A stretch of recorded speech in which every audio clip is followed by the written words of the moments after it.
Mapu mai sa moa I whiau mga luenga o le ni yaso. Tātou tāpua I le tua.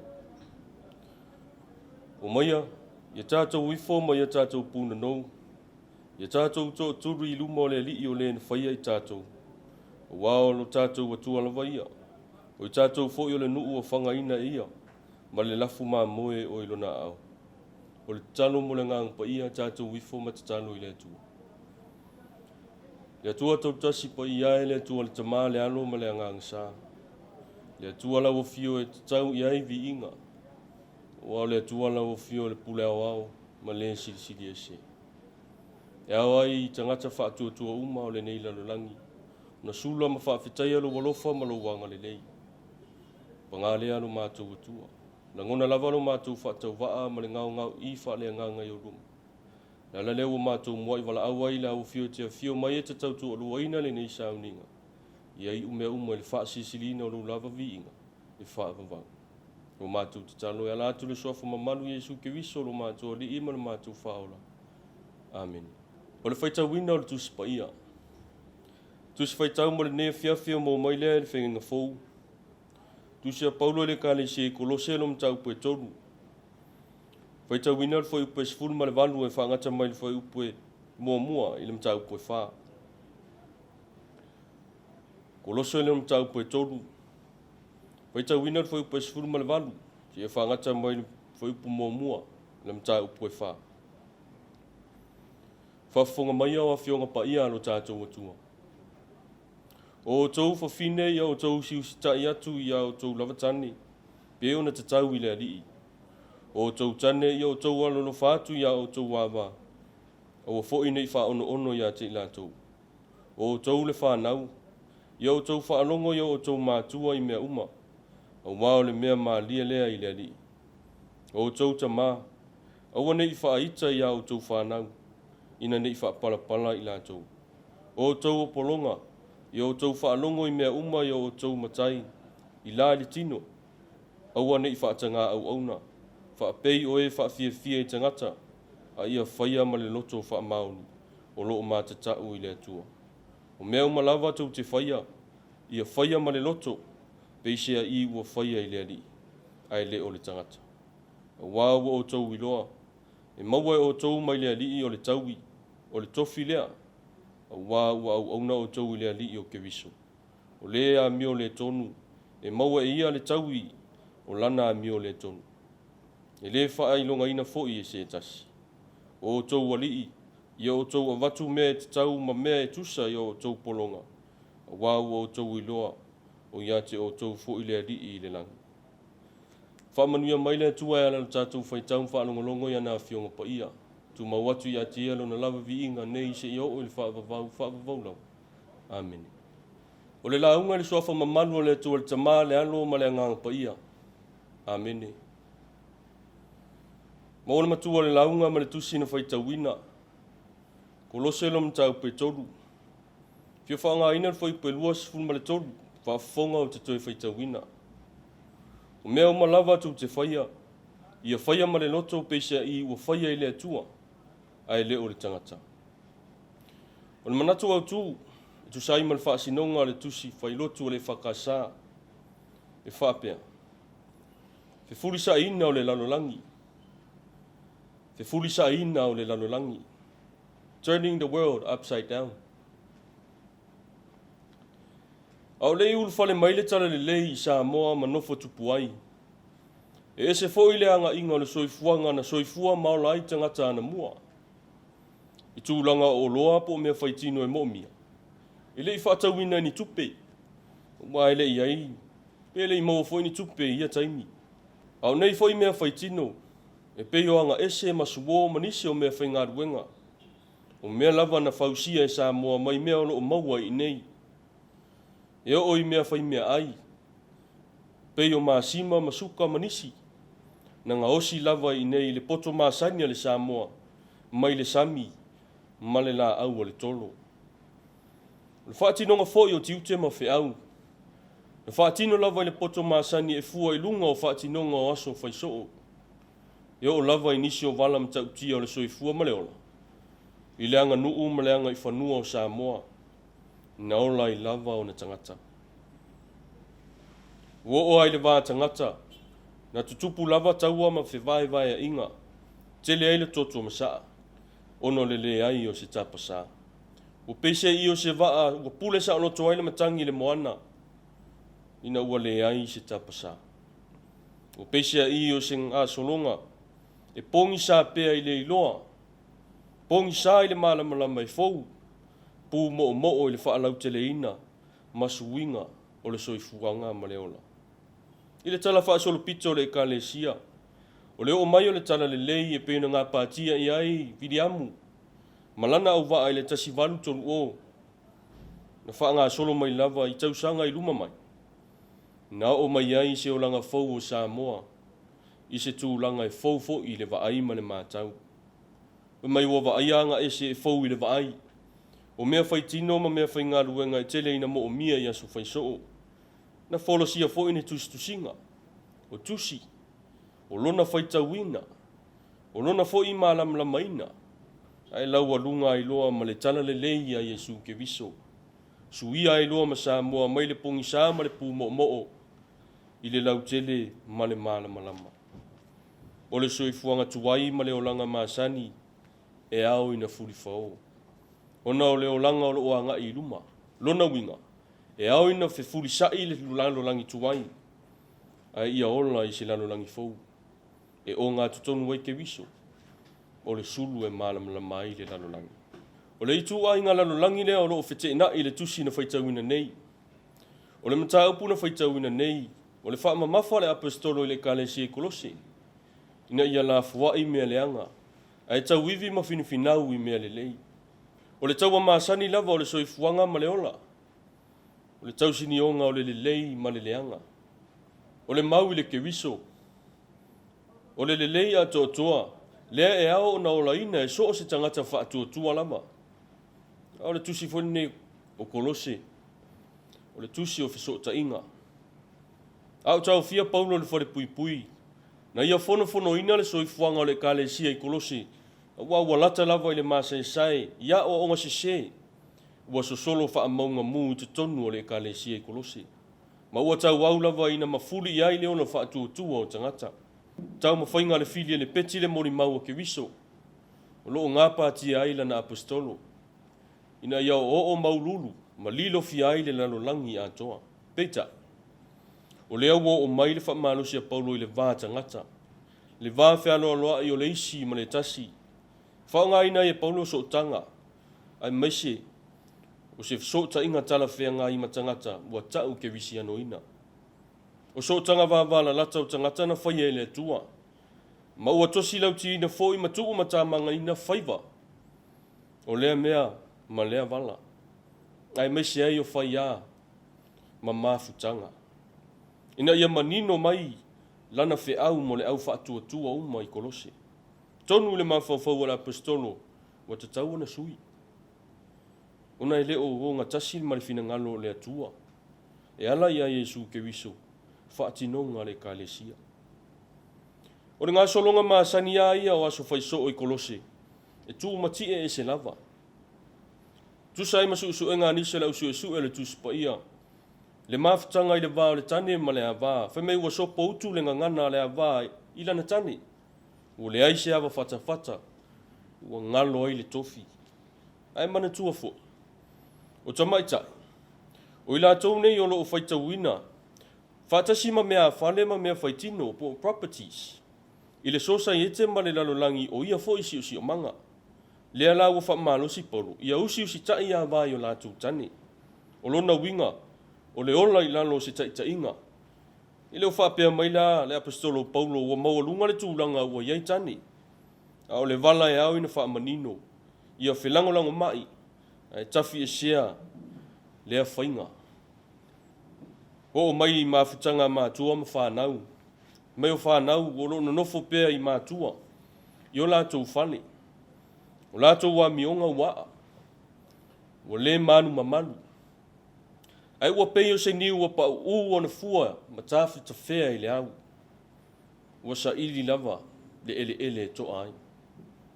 O le whailonga o le olanga ua se selo na anga inga. tau sa tia i leo le whaavai o ainga na whai ai e le tua. E au ai whanau o nau siu si tai ma whaalongo i ala tō mātua. Upu moni lava i o mātua. O lo ta ia ainga i le taimi lea. E moi fo i lava o whanau o le lumanai o le kāle si e kolose. Ai sau wā o la tō taimi. Ai ia mua i usi tai ma whaalongo. O le tau ngā manuia le nao ainga i le silafia o le apostolo. E o fo i polonga, mo o i lava le whaamalosi a Paulo. Ia whaalongo ia o la tō matai, i mea uma i la le tino. Whaia ma le whaamaoni, ma le mātatau i le atua. A le vai tau lea o le soifuanga wha e leni. Wha mea o tangata polonga o lo ta ua, o tangata ke visiano o lo no nofo whai ngā ruenga, i o la tō matai. A o ia matai e le ke visiano. A le whailonga leo le loloto, o le fina ngalo lilo le atua e ala ia Yesu ke viso.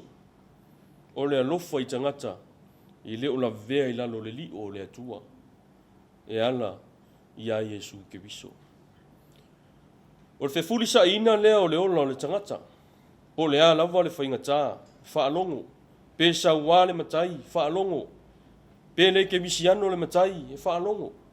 O na e sa waso, o na manino leo le au whaatuatua i le winga moni. O lea fefuli sa inga. Ai a whinau ilo na sai. E whaatino le wala awina, o tō fia ile soifua maleola. E peo upu o whaineima tātou matua, o mea umalawa tō te whaia, ia whaia ma le loto, peisia i ua whaia i le atua, ai le o le tangata. O le upu whaia, po le whai i le ngana e leni. Ergo, o le veape. Malona leo i le ngana pe a whamatala ina. O ngā luenga whaatino ua malie a tō ai le loto e whaatino. Nona winga e tuku a tō ai le loto, le mālosi ma le mawhawhau e le lei, aisea. Wā fo i ua whailo aina e Paulo. O mea umalawa ua whaia le mālosi ua whaalu, mawhawhonga ua whaalu, le loto fo i nā fua ai whaatinonga, ma le whaamoe ina ia usita ia, ma ia whaatino. Ka mai au mai le ali i le taui. Ao le taui, o le taui a e whaavavau. E taui mai lunga. I le taui e le tanela nā vā. I le taui a fo i mātua whanau. I le taui a fo i le matai la na polonga. Ai a whai e maua. Wa na o sina. Wa na o sina taui la. Ao le taui tele. E mai le ali i lea. O le sulu le nao lo na fina ngalo. Ne ia wha susulu atu le kalesia e kolose. O a fionga, tau a nau nei a le atua. E ala ia Yesu ke viso, wa tuu lima mai lana au na Paulo. Ina ia wha atino ai lana ngā ruenga. Sa moae malau mai mua wha afonga mai le nei tūla fiafi. O lea fo i se wha malosi o le tala le lei mo i tātou uma. O a fionga pa ia le atua. O a fionga e whaatonu folauina ai le malanga lana whanau whaatotua. O le tusi e i ti tā. O le tusi e longo pui e lii. O le tusi foi e taita ina ai. A o le tusi foi e fefuli sa ina ai le lalolangi mao na anga tuai. O le naunau ta inga le apostolo.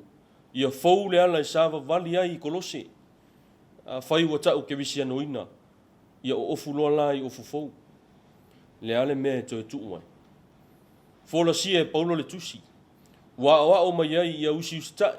Ia loto maulalo. Ia maualo na sai. Ia whaia mea uma le wha maoni. Ona e taui mai le langi. Ngaruenga uma ua wha tinoina. Ona le lalo langi. Wofi mai le tele o suinga. Ma ua ngai e lava lona i tū leanga. Ua ngalo ai a i tātou le fina ngalo alofa o le tua mo i tātou uma. O so se mea lava la e whaile ola i le lalolangi nei. E whea ngai lava ma whawhi tāuri. O i tūpongi sāia o le olanga, tātou te whetai ai pēa i le aso whaisoo. E le ngata i whawhi tāuri a le tangata lava ia. Ai ua whapea fo i mafutanga. Te tonu o loto i whale o ainga. Te tonu o nuu. Te tonu e ka le sia. Whalapa tonga. Ai ale whainga malo. Leo wha malo si mai a whionga pa ia le atua. Tātou te tai ta inga ke viso. Ma tātou tau mawhai ia fuli le lanolangi mai le leanga i le lei. La fua i anga mwha atinonga leanga. Ai tātou fina finau ia i mea le lei. e ati na e ai tātou uma, ai mesio sio tātou watunu. Le maliu ma le toi soifua manu ma lo mai o ke viso, ua fefuli sa ina ai le anga sala ma le leanga, ua sanga tonu wai le ala tātou te sawa vali tonu wai, mo le atua, malona ma lo whaavavau. Tu ma watu i le atua potolo na lava viinga, nei se iau o le whaavavau lava. Amen. Tātou pese le pese lua se lau lua sifulu. Lua se lau lua sifulu le pese, tātou te pese ai.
Wa tātou tālo sanga, tālo le whaafetai, whaatou isenga, mamuli atu tātou mana o i le atua. Tātou wifo matatalo i le atua. Le atua sisili e selo mātou tamai whaavavau. Le atua lau fio le alofa, ma le alofa muti vale umalawa. Le atua sisili e se lau fio. E foina le langi ma le lalo langi ma mea uma o tumuai. O ai le tangata ua e whaia. Whai matau si mea o lau fofoanga mamana. E au ai lau whanau whaatutua. Na whaafetaia masula lo walofa ma lo wanga le lei. Ono lo walofa ua tele na walea mo i mātou. Mātou whaafetaia lau o fio. No mātou mori mauina o lo walofa whaasoa mai le nei aso. Whea ngai ai o lo wātu nuu. Whea au ma la vasinga. Ngā ruenga foi maso se whaatataunga. I umale manuia i le neia fiafi. I lo walofa ma lo wanga lele. Wasa e tau tō luaina i mātou. Na iso se vala na mātou uia. Vi ia i lo walofa tuturi loa. Wha manuina lo suafa i le au noa. Ono lo manuia le neia tunuu. I lau tau singa i tai wha le malo. Tai o e ka le sia. Tai o nuu ma fioanga. A inga. Se o lava i tupulanga lola vaoa. Ana ia mātou whanau.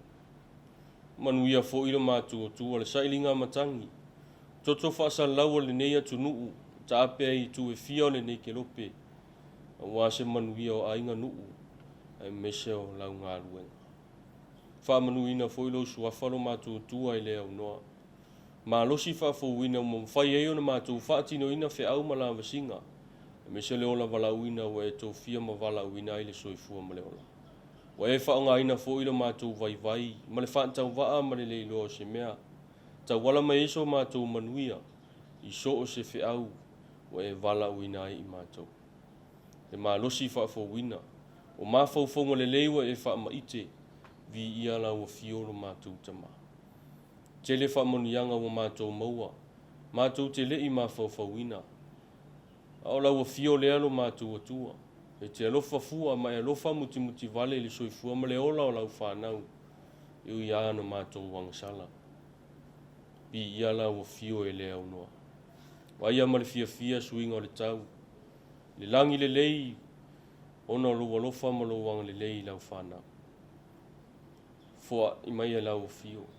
Le tele o mātou susia, le tamau ainga whaasua mai, vi ia lau fio lo mātou tamau. Wa e tau sia lava lo mātou wola i mea ai o mātou ma ona. O vai o mātou whenu o mātou mālilie. Mana onga whai to tasi lo mātou tamau. Mea whai tino o mātou mana na o mo ai. Tari wha ali lava lau o fio lo mātou atua. O mātou mawai pea wha manianga reola. Wha aftai au a fio ngapa ia. Whai lava lea masulu i o mātou vai. Malamalama i o mātou wala. Wha malamalama ina ele pōngi sā o mātou tangata. E ale soani sili o le wanganga pa ia e mo le mātou wala. O mātou mawai pea musmusunga e au na mātou whaatinoina. A musmusunga ia o leola. Mawalunga le nganga whaapatai le nei fiafi. Ono le tongi ola na tāpena ina e lau fio e ala ia Yesu ke viso lo mātou li whaola. Maliu ma le toi soifua manu malo mai. Mātou toi maua ile awanoa ilo malo. Pea whai mātou titalia lau fio ile nganga. Ma le wha mao ni te tauai. Tō mau i lau fio le vi inga. Nei isa ia o le wha ababa. Pangā lea lea li ie. Langona lava lo mātou whaatau waa ma le lea atoa wha lea nganga. Ono i mātou lava le whanau se. Ma se pea i le tātou maafutanga. Tele mātou sewa mātou wha le tonu. Mātou wanga sala. Ono le aia se wha maonia mātou ngā luenga o e wala au inai le soifua ma leola. Au tele o na whaatumtumu lima lo na whaatinoina. O ai mawhauwhongo leanga i whawhau i o mātou loto. O mātou tau mawhai ai e sopo auta. Ma sopo lia. Le vāwhea ngai ai o i mātou manisi o uso atangata. O whaifo i a mātou whaatinonga ma pāpupuni. O le ola tau mawhai ato nisi mo lau a fio mo lau tala le le. Le ala leo mātou te talo ai lau fio. Ia lofa. Wha pale mai. Wha mangalo mai wha mamau mātou se ma wha le tonu uma. A wina mai pea lo wanganga. A o ina pea i mātou. I le ola salamo e te tau mai. Ia tua wha fonga te talo e. Lau fio lava o le tua o manuia. E manuia ai mea uma mātou te whaia. Le ala leo mātou te talo i lau fio le nea fiafi. Wha manuia lau fio ia Samoa. Mauna tangata nuu. Mata mai lava i taitai o le malo. Taitai o e kālesia. Taitai o nuu ma fioanga. E mesi o na tangata lau tele. A tina e uma. Whaatu le loma e whaatu wina i le ne tausanga le asa varia. Mātou le lafo atu i lau fio. O na o mātou fua lava. A o lau fio lava e whaatau nuu wina. Mātou te talo alo whangia lau e kālesia. Ta mama toe ina lo mātou tua. Alo whangia ma whaamanuia lo mātou tua lau e kālesia o au. Mai lava iau o ona toe ina. Whawhia ngainga. Me se lava le lava loa lo mātou tua. So se tiute ma so se whaiva ua e wala uina ai. Se o lava i tukulanga lalo wawa. Whaamanuia foi lau o fiolo mātou ta maa. Ia tina e uma. O loo whea ngai ma le vasa Pasifika. Ia tu motu taitasi. Ia ilo walofa ma loo wangalele. Mala whaale natura. Whea ngai ei mātunu e mamao. I so se tafo le nei lalo langi e peona maua i ana whaasale lau. Mātou te talo i ai le lofa la vea i o lau fio ia i la tou. Ma ia whaatu mawina le file e mua lau fio. Mātou mana tu ai fo i ma le lofa. I la tou maua i le loto wha vau ma le loto wha anoa noa. Ona lau wala au pa ia lo mātou tama. I uso matua whaafine o mātua fo i ma whanau. Ia i ele ma whanawhana o lau fio. Au ina pea i la tou ma whaapupula atiri o la tou ma whauwhaunga. Lo ia i le ola i tua atu leoti. O mātou te talo ia lo mātou tama. Fuafuanga o tutoe lo mātou tama i le nea fiafi. Tu inatu i la o fio e lo whangia. Whaataunu uina e lo fina ngalo. Whetalai mai lo mātou wala. Mātou te talo ia lo mātou tama. Whaatasi ma te talo le leo e le loto le tangata lava ia. Whaia pe ia i lo fina ngalo. Aua lava o mātou loto. Au le manuia ma le file e mua lau o fio le atua le tama. Le lo fasisi di ese Yesu ke viso lo mato ri ma lo mato faula. Ile male maftanga le mo sia mala o fio nganga pa ia. Tu mau mai le lunga ia i mato malunga o samo a toa male lano langi a toa. Nei se ia o le fa vau lau. Amen.